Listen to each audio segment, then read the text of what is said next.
नमस्कार दोस्तों, आप सभी का स्वागत है हमारे इस YouTube चैनल सरस्वती जी के क्लासेस में।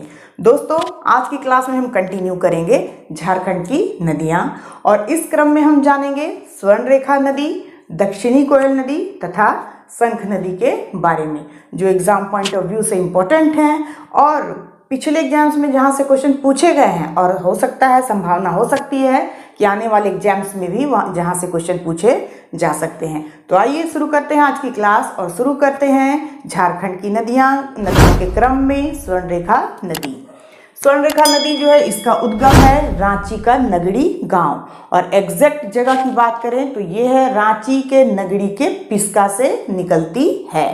किसी किसी बुक में इसे छोटा नागपुर का पठार भी दिया हुआ है और कहीं इसे दक्षिणी छोटा नागपुर पठार भी दिया हुआ है। तो ये तीनों ही आंसर जो है वो सही हैं। आप ऑप्शन के अकॉर्डिंग ही अपना आंसर टिक करेंगे। नेक्स्ट है मुहाना इसका। तो स्वर्णरेखा नदी का मुहाना है बंगाल की खाड़ी। झारखंड की एकमात्र नदी है जो जाके बंगाल की खाड़ी में गिरती है। अब है इसका अपवाह क्षेत्र। अपवाह क्षेत्र यानी कहाँ कहाँ से इसका फैलाव कहाँ कहाँ है, कौन कौन क्षेत्रों से ये होकर गुजरती है। तो ये रांची, सरायकेला खरसावां, पूर्वी सिंहभूम, इन सारे क्षेत्रों से होकर गुजरती है। जब हम मैप के जरिए जानेंगे कि कौन कौन क्षेत्रों से गुजरती है, तो ये है रांची, सरायकेला खरसावां, पूर्वी सिंहभूम। फिर आता है इसकी सहायक नदी। कौन कौन सी नदियाँ इसके पानी के प्रवाह में अपनी सहायता देती है, कौन कौन सी नदियाँ इसकी सहायक नदी है।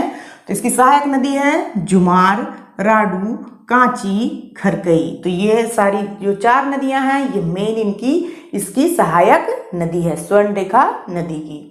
इसका उपनाम, तो उपनाम जैसे ऐसे तो स्वर्णरेखा नदी के नाम से हम लोग जानते हैं, लेकिन इसे कहीं सुवर्ण रेखा भी कहा जाता है। थोड़ा सा डिफरेंस है स्वर्ण और सुवर्ण। तो इस तरह से आप ऐसे भी अगर आप देखेंगे तो आपको ऐसे भी अंदाज लग जाएगा कि ये स्वर्णरेखा नदी का ही उपनाम है। अब है इसकी विशेषता। इस नदी की विशेषता क्या क्या है। तो इस नदी की रेत में सोने का अंश पाया जाता है। आप पहले भी जानते होंगे कि इसके नाम से ही जैसे कि पता चलता है कि इस नदी के रेत में सोने के अंश जो है वो पाए जाते हैं और इसी वजह से इस नदी का नाम जो है वो स्वर्णरेखा नदी पड़ी है। अब है कि झारखंड से होकर उड़ीसा में प्रवेश कर जाती है, जहां यह बंगाल की खाड़ी में गिरती है।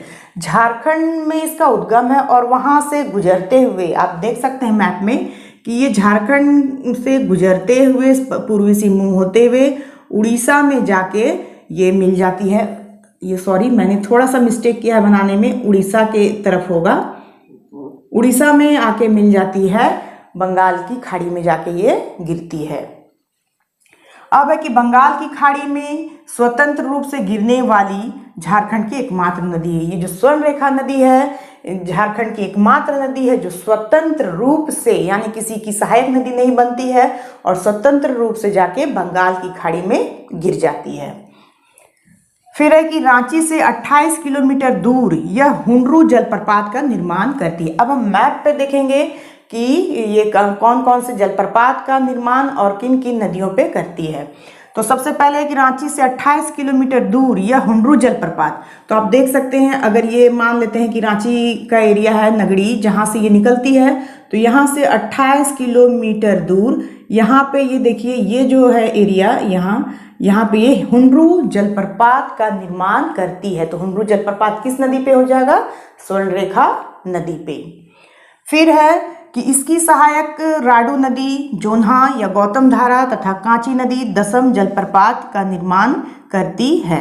अब यहाँ इसकी सहायक नदी है राडू नदी। तो आप देख सकते हैं मैप में, यहाँ मैंने ये राडू नदी बनाया है और ये यहाँ पे एक जलप्रपात का निर्माण कर रही है स्वर्णरेखा नदी में मिलने से पहले।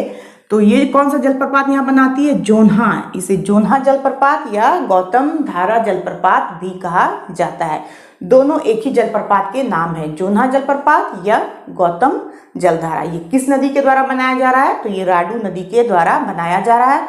और राडू नदी जो है वो स्वर्णरेखा नदी की सहायक नदी है, यानी ये सहायता करती है पानी के प्रवाह में। अब इसके बाद आती है, राडू नदी के बाद है कि ये जो कांची नदी है वो दसम जलप्रपात का निर्माण करती है। अब हम यहाँ मैप में देखेंगे, ये मैंने यहाँ पे कांची नदी बनाया है और यहाँ पे ये जलप्रपात का निर्माण कर रही है। कौन सा जलप्रपात का? तो दसम। ये मैंने दसम लिखा है, आपको शायद ठीक से दिखता नहीं होगा। ये दसम जलप्रपात का निर्माण करती है कौन नदी? कांची नदी। और कांची नदी दसम जलप्रपात का निर्माण करती है कब? जब ये स्वर्णरेखा नदी में मिलती है उससे पहले। तो इस तरह से राडू नदी जो है जोन्हा या गौतम धारा जलप्रपात बनाती है, कांची नदी जो है वो दसम जलप्रपात बनाती है। ये दोनों नदियां किसकी सहायक नदी है? तो ये है स्वर्णरेखा की सहायक नदी। अब इसके बाद आता है खरकई। आप देख सकते हैं खरकई, यहाँ पे मैंने लिखा है कांची के बाद। तो ये जो खरकई नदी है, ये खरकई नदी जहाँ पे मिलती है स्वर्णरेखा नदी से, वहाँ पे चांडिल डैम का निर्माण होता है। चांडिल डैम का निर्माण किया जाता है किसके द्वारा? खरकई और स्वर्णरेखा के संगम जहाँ है वहाँ पे चांडिल डैम बनाया गया है। तो ये भी इसकी एक सहायक नदी है, खरकई नदी।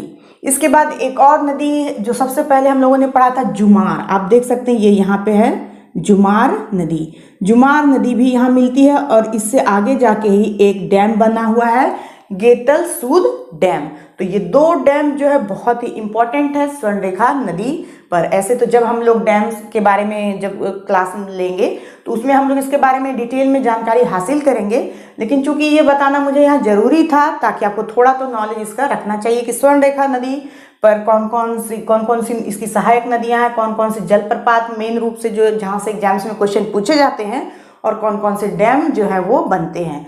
तो गेतल सूद डैम और साथ ही चांडिल डैम, ये दोनों बहुत ही इंपॉर्टेंट है स्वर्णरेखा नदी के दो डैम। एक है खरकई नदी के बाद के संगम से बन रहा है, और एक है कि जुमार जब आके मिलती तो उसके बाद बना है गेतल सूद डैम।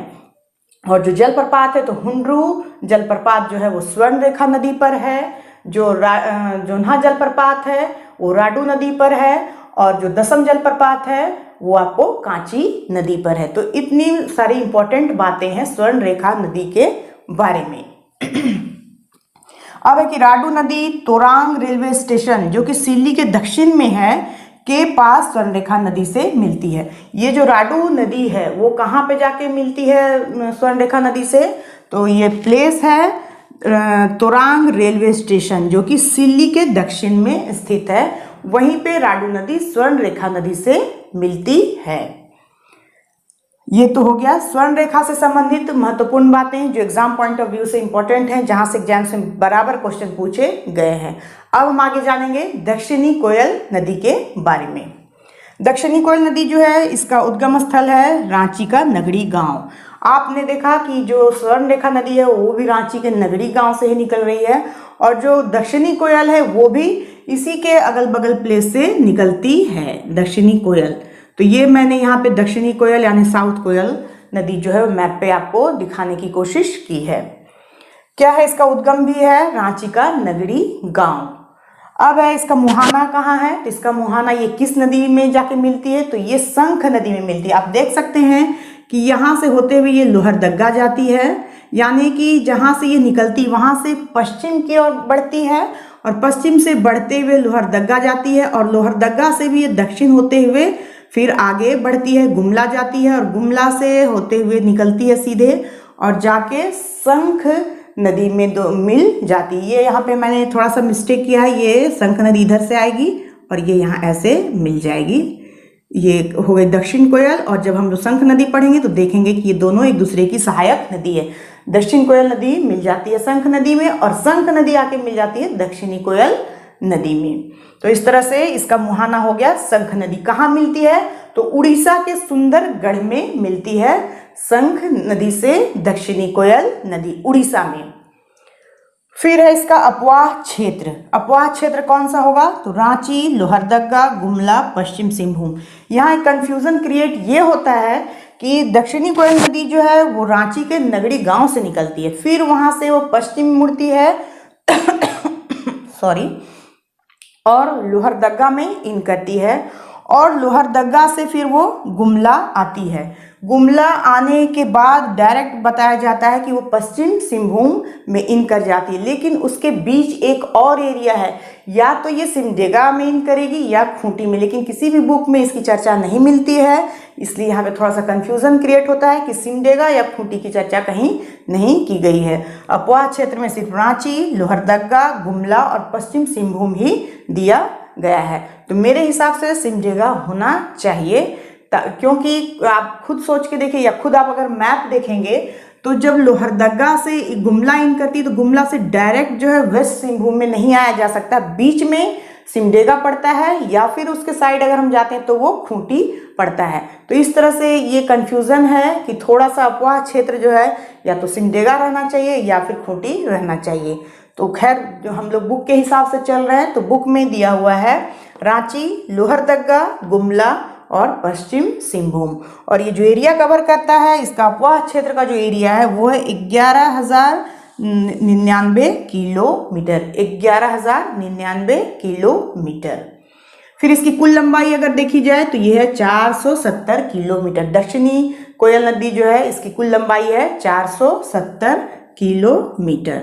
और इसकी सहायक नदी अगर देखी जाए तो ये है कारो, जो कि उड़ीसा के पास है। और कोयल कारो जो परियोजना है वो इसी कारो नदी के साथ जब मिलती है, सहायक नदी कारो नदी जब जाके मिल जाती है दक्षिणी कोयल नदी में, तो वहाँ पे ही एक परियोजना चलाया गया है कोयल कारो परियोजना। तो इस तरह से ये थी कुछ महत्वपूर्ण जानकारियाँ दक्षिणी कोयल नदी से संबंधित। अब हम आगे बढ़ते हैं और जानते हैं शंख नदी के बारे में। शंख नदी का जो उद्गम है वो है चैनपुर प्रखंड, गुमला के चैनपुर प्रखंड से निकलती है शंख नदी। इसका मुहाना हो गया दक्षिणी कोयल, जैसा कि अभी हम लोगों ने देखा कि ये दक्षिणी कोयल यहाँ इधर आती है और शंख नदी भी गुमला से निकलती है और वो भी यहाँ के मिल जाती है। फिर इसकी कुल लंबाई 240 किलोमीटर। ये जो शंख नदी है ये गुमला के चैनपुर प्रखंड से निकल रही है, तो इसकी जो कुल लंबाई है वो है 240 किलोमीटर। और इसका अपवाह क्षेत्र है गुमला, सिर्फ ये गुमला में क्षेत्र में ही है और वहाँ से ये उड़ीसा में आके और मिल जाती है दक्षिणी कोयल नदी से। फिर इसकी विशेषता क्या है, तो यह नदी अपने उद्गम के बाद अत्यंत सक्रिय व गहरी खाई का निर्माण करती है। ऐसा पूछा जा सकता है एग्जाम्स में कि कौन सी नदी है जो अपने उद्गम के बाद अत्यंत सक्रिय और गहरी खाई का निर्माण करती है, तो ये है शंख नदी, जो अपने उद्गम के बाद अत्यंत सक्रिय और गहरी खाई का निर्माण करती है। और फिर है कि गुमला जिले में यह नदी सदनी घाघ जलप्रपात का निर्माण करती है। जब हम जलप्रपात के बारे में पढ़ेंगे तो और डिटेल में इसके बारे में जानकारी हासिल करेंगे। अभी हम सिर्फ इतना जान लेते हैं कि ये जो शंख नदी है वो गुमला में ही सदनी घाघ जलप्रपात का निर्माण करती है। यानी सदनी घाघ जलप्रपात किस नदी पे बना हुआ है, तो ये है शंख नदी पे। तो ये थी कुछ महत्वपूर्ण जानकारियाँ जो मैंने आपको मैप से समझाने की कोशिश की है। हो सकता है आपको यहाँ सही से ना समझ में आया हो, लेकिन आप अगर मैप में 2-4 बार अगर इसका प्रैक्टिस करेंगे तो आपको ये बहुत अच्छे से समझ में आ जाएगा, जो एग्ज़ाम पॉइंट ऑफ व्यू से बहुत ही इम्पोर्टेंट है। अगर आप मैप से अगर इन सब नदियों को कर लेंगे तो आप कभी भी इसे भूलेंगे नहीं। तो आज के लिए बस इतना ही। नेक्स्ट वीडियो में हम फिर नेक्स्ट जो नदियाँ जो टॉपिक बच गई हैं उनके साथ फिर मिलते हैं। तब तक के लिए धन्यवाद। जय हिंद, वंदे मातरम।